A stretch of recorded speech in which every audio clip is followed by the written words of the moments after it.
Item ಯಾವುದೇ ಇರಲಿ try ಮಾಡಿ ಆಚಿ ಚಿಕನ್ ಮಸಾಲಾ. ವಿಜಯನಗರದಲ್ಲಿ ಹೆಲ್ಮೆಟ್ ಜಾಗೃತಿಗಾಗಿ ವಿನೂತನ ಕ್ರಮವನ್ನು ಕೈಗೊಳ್ಳಲಾಗಿದೆ. ಪೊಲೀಸ್ ಇಲಾಖೆಯಿಂದ ಉಚಿತ ಹೆಲ್ಮೆಟ್ ನೀಡಿ ಅರಿವು ಮೂಡಿಸಲಾಗಿದೆ. ಹೊಸಪೇಟೆಯಲ್ಲಿ ಉಚಿತ ಹೆಲ್ಮೆಟ್ ವಿತರಣೆ ಅಭಿಯಾನವನ್ನು ಹಮ್ಮಿಕೊಳ್ಳಲಾಗಿತ್ತು. ಹೆಲ್ಮೆಟ್ ಧರಿಸಿದ ಸವಾರರಿಗೆ ಗುಲಾಬಿ ನೀಡಿ ಅಭಿನಂದನೆಯನ್ನು ಕೂಡ ಸಲ್ಲಿಸಲಾಗಿದೆ. 15 ದಿನದ ಅಭಿಯಾನದಲ್ಲಿ ದಂಡ ವಿಧಿಸದೆ ಅರಿವು ಕಾರ್ಯಕ್ರಮವನ್ನು ಮಾಡಿದ್ದಾರೆ. ಬಳಿಕ ಹೆಲ್ಮೆಟ್ ಕಡ್ಡಾಯ, ಈ ರೀತಿಯಾದಂತಹ ನಿಯಮವನ್ನು ಉಲ್ಲಂಘನೆ ಮಾಡಿದವರಿಗೆ ದಂಡ ಫಿಕ್ಸ್ ಅನ್ನುವಂತಹ ಜಾಗೃತಿಯನ್ನು ಮೂಡಿಸಿದ್ದಾರೆ. ಸಂಚಾರ ನಿಯಮ ಪಾಲಿಸುವಂತೆ ಪೊಲೀಸ್ ಇಲಾಖೆಯಿಂದ ವಿನೂತನ ಜಾಗೃತಿ ಇದು.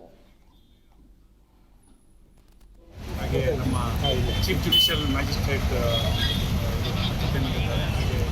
ನಮ್ಮ ಜಿಲ್ಲೆಯ SP ಮೇಡಮ್ ರವರು ಕೂಡ ಇದ್ದಾರೆ. ಹಾಗೆ ಪೊಲೀಸ್ ಇಲಾಖೆಯ ಎಲ್ಲ ಅಧಿಕಾರಿಗಳು ಇಲ್ಲಿ ಹಾಜರಿದ್ದಾರೆ.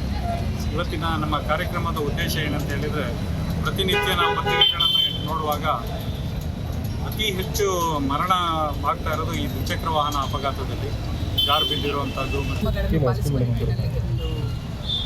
ಅರಿವು ಕಾರ್ಯಕ್ರಮನ ಮಾಡಿದ್ದೀವಿ. ಇದಕ್ಕೆ ಮಾನ್ಯ ವಿಜಯನಗರ ಜಿಲ್ಲೆ PDJ ಸರ್ ಮತ್ತು CJM ಸರ್ ಅವರು ಬಂದು ಚಾಲನೆಯನ್ನು ಕೊಟ್ಟಿದ್ದಾರೆ. ಈ ನಾವು ಅವೇರ್ನೆಸ್ ಪ್ರೋಗ್ರಾಮ್ ಮಾಡ್ತಾ ಇರೋದಕ್ಕೆ ಮೇನ್ ಉದ್ದೇಶ, ಈ ಜಿಲ್ಲೆಯಲ್ಲಿ ಆಗ್ತಾ ಇರೋಂಥ 100 ಪ್ರಕರಣಗಳಲ್ಲಿ 80ರಷ್ಟು ಪ್ರಕರಣ ದ್ವಿಚಕ್ರ ವಾಹನ ಸವಾರರು ಹೆಲ್ಮೆಟ್ ಧರಿಸದೇ ಇರೋ ಕಾರಣದಿಂದನೇ ಮೇಜರ್ ರೀಸನ್ ಅಂತ ನಮಗೆ ಕಂಡು ಬಂದಿದೆ. ಸೊ